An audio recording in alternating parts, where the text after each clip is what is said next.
Սիրելի գործընկերներ, բարև ձեզ սիրելի ունկնդիրներ, այսօր մենք հավաքվել ենք այստեղ Հայաստանի Հանրապետության կառավարության շենքի առաջ,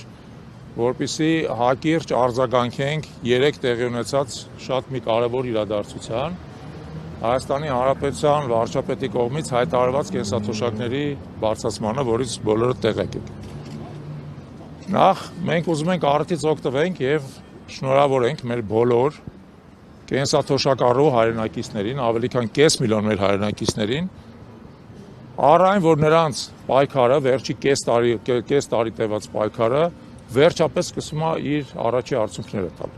Ես ձեզ հիշեցնեմ, որ նախորդող 7 տարիների ընթացքում իրենց կենսաթոշակը այդքան չէր բարձրացել, ինչքան այս մի որոշման արդյունքում, եւ սա հետեւողական պայքարի արդյունք է, որի հետ կապված ուզում եմ մեր հայրենակիցներին շնորհավորել։ Երկրորդը, ես ուզում եմ հիշեցնեմ, որ մենք հայակվեն այս նախաձեռնությունը սկսել ենք դեռևս սեպտեմբեր ամսին,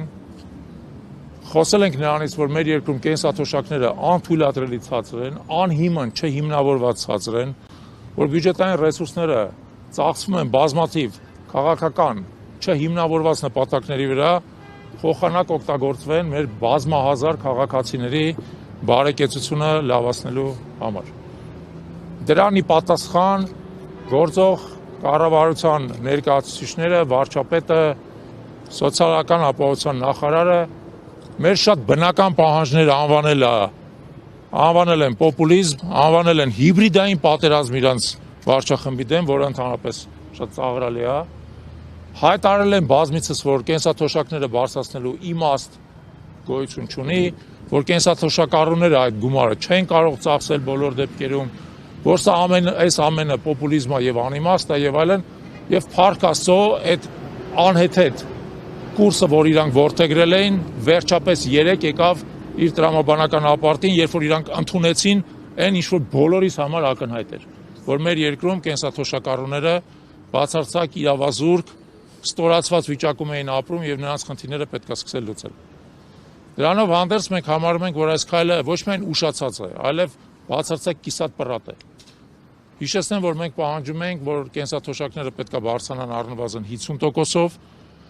եւ նույնիսկ 50% բարձրացումը բավարար չէր, որովհետեւ նույնիսկ 50% բարձրանալու դեպքում օրինակ նվազագույն կենսաթոշակը չէր հավասարվելու նվազագույն սպառողական զամբյուղին։ Հայաստանում նվազագույն սպառողական զամբյուղը 80,000 դրամ է հիմա, այն էլ պաշտոնական տվյալներով, նվազագույն կենսաթոշակը 36,000 դրամ է, նույնիսկ 50% բարձրանալու դեպքում 54,000-ը շարունակում է պակաս մնալ 80,000-ից, հա։ Ուստի մենք ունենք նաև երկրորդ պահանջը, որ 50% բարձրացնելուց հետո շարունակաբար ամեն տարի տեղի ունենային ինդեքսացիաներ կենսաթոշակների, մինչև նվազագույն կենսաթոշակը հավասարվեր նվազագույն սպառողական զամբյուղին եւ դրանից հետո երբեք չիջներ։ Ամեն տարի հաշվի առնելով գնաճը, հաշվի առնելով սպառողական զամբյուղի թանկացումը, տեղի ունենար կենսաթոշակների ինդեքսավորում եւ բարձրացում։ Ուստի մենք համարում ենք, որ այս քայլը ընդամենը մի կիսատ նախընտրական ժեստ է, կարելի է ասել ինչ որ իմաստով ընտրակաշառքի տրամաբանությամբ արվող եւ բնավ չի սպառում այն օրակարգը, որով մենք դուրս ենք եկել պայքարի։ Տեղեկացնեմ ձեզ, որ դեկտեմբեր ամսից սկսած մենք ստորագրավակ ենք իրականացնում, որպեսզի մեր հանրության պահանջը ներկայացնենք Հայաստանի Հանրապետության իշխանություններին, արդեն մի քանի տասնյակ հազար ստորագրությունները հավաքվել այդ պահանջի տակ, որն է առնվազն 50%-ով բարձրացնել կենսաթոշակները եւ հետո շարունակել դրանց ինդեքսավորումը։ Ուստի մենք արձանագրում ենք սա որպես առաջին փոքր հաղթանակ, բայց մեր պայքարը շարունակում ենք, մինչև մեր պահանջները ամբողջովին բավարարված կլինեն։ Նաեւ ուզում ենք արձանագրել, որ այս իշխանության դեմ հետևողական պայքարը իր արդյունքները տալիս է դժվարությամբ, ոչ միանգամից, երկարատև պայքարի արդյունքում, բայց տեղի ունեցածը ցույց է տալիս, որ օգտվելով այն հնարավորություններից, որը տալիս է մեր սահմանադրությունը, մեր օրենքները, մենք կարող ենք պայքարել եւ արդյունքի հասնել։ Այդ իմաստով ուզում եմ շնորհակալություն հայտնել բոլոր նրանց, ովքեր այս ընթացքում մեզ աջակցել են, մասնապես մեր այն համակարգացիներին, որոնք մասնակցել են ստորագրավակին, իրանց ստորագրություններով ծանրացրել են մեր ուղերձի կշիռը Եվ ըստ էության այդ բեռը դրել են այս իշխանության վրա, որպեսզի նա սկսի արձագանքել։ Սկսել են արձագանքել, շատ լավ է, բայց սրանով չենք սահմանափակվելու։ Շնորհակալություն։ Երեք էկոնոմիկայի նախարար Գևորգ Պապայանը նշեց, որ արդեն 5-6 հոգի կան, որոնք վերագրում են իրենց այսպես կոչված հաղթանակը, բայց դա ընդհանրապես իշխանության կատարածն է եւ ոչ թե ձեր այդ նկատի ձեզ բան։ Ես ուզում եմ ասել հետեւյալը։ Մենք սեպտեմբեր ամսից առաջի անգամ այս խնդիրը բարձրացրել ենք։ Դրանից հետո հետևողականորեն սեպտեմբերից մինչև դեկտեմբեր ընկած ժամանակաշրջանում պարբերաբար ասուլիսներով, ելույթներով, հարցազրույցներով այս խնդիրը բացել ենք, իր տարբեր էլեմենտները բացահայտել ենք։ Դեկտեմբերին, երբ որ արդեն բյուջետային քննարկումները ավարտվեցին եւ մենք հասկացանք, որ այս իշխանությունը անհաղորդ է խնդրին, անհաղորդ է, ընդհակառակը ցինիկ պատասխաններ է տալիս, հայտարարում է, որ սա պոպուլիզմ է, որ կենսաթոշակառուները եթե փողը ստանան ծախսելու հնարավորություն միևնույն է չունեն, որ դա ոչ մի խնդիր չի լուծում, մենք դրանից հետո սկսեցինք ստորագրավակը, դա մեկ, եւ երկրորդը դուք կարող եք տեսնել իհարկե Երևանի քաղաքային իշխանությունները արգելեցին, բայց Գյումրիում ամենուրեք փակցված են մեր պաստառները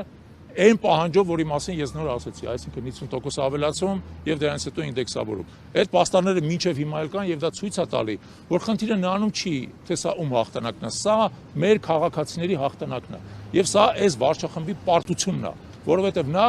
մինչեւ վերջի շունչը փորձում էր դիմադրել նրան, ինչը բացարձակ բնական է, բարոյական է, օրինական է եւ ըստ էության արտացոլում է մեր հանրության շատ բնական պահանջը։ Ուստի սա մեր քաղաքացիների հաղթանակն է։ Իսկ ինչ փոխվեց։ Քանի որ Նիկոլ Փաշինյանը ասում էր, հա, որ արդեն իսկ այս հետ վճարային այդ համակարգը քեշբեքը, այսպես ասած, բարձրացում է եւ ամեն կերպ արդարացում է, որ չի կարող այսպես թոշակը բարձրանալ։ Ինչ փոխվեց։ Տեսեք, այս իշխանությունը հաճախ ապրում է իր պատրանքների դաշտում եւ փորձում է իր գլխում ծնված ըստ էության աղճատված սխեմաները պարտադրել հասարակությանը։ Փորձեց դա էլ պարտադրել, որ օրինակ ենթադրենք հետվճարները դա կենսաթոշակների բարձրացում է։ Այն դեպքում, երբ որ կենսաթոշակառուների ծախսերի զգալի մասը ոչ մի հետվճար չի ենթադրում։ Ուստի եթե դա նույնիսկ բարձրացում է, ապա չնչին 1000 դրամ կամ 2000 դրամ։ Մարդիկ համոզվեցին դրանով եւ այսպես ասած այդ սուտը, այդ կեղծ սխեման, որով փորձում են մարդկանց կերակրել, պարզապես իրան սպառեց եւ այս իշխանությունը ընտրություններից տարածորեն 3 ամիս առաջ հասկացա, որ կենսաթոշակառուների հսկայական բազմությունը գալու է եւ իրանց դեմ է քվեարկելու։ Այն ինչ իրանց համար սարսափ է, որտեղ իրանք համարում էին, որ կենսաթոշակառուները միևնույնն է կգան տարբեր նկատառումների ձեռնելով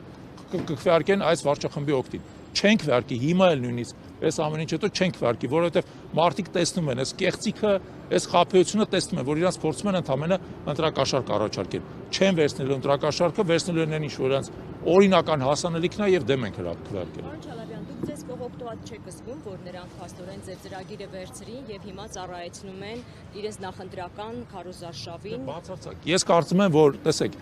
մենք ընդհանրապես մեզ կողոպտված ենք զգում, որ մեր ծնողները, որոնք 40 եւ ավել տարիներ աշխատել են մեր երկրի բարեկեցության համար, այդ բարեկեցությունից այսօր մասնաբաժին չունեն։ Այդ դրանով ես կողոպտված եմ զգում, որովհետեւ ես ու իմ նման շատ միջին տարիքի մարդիկ ստիպված ենք մեր ծնողների նյութական բոլոր կարիքները ինքնուրույն հոգալ։ Այդ դրանով ես ինձ կողոպտված եմ զգում։ Ես ինձ բավարարված կզգամ այն ժամանակ, երբ որ մեր բոլորի ծնողները կապրեն եւ երբ որ մենք էլ դառնանք այդ տարիքի, բնականաբար ապրեն բարեկեցիկ կյանքով, որպեսզի իրանց բարեկեցությունը ապահովված լինի իրանց վաստակով եւ իրանց պետության հոգացությամբ։ Այդ ժամանակ ես իրանց բավարարված կզգամ։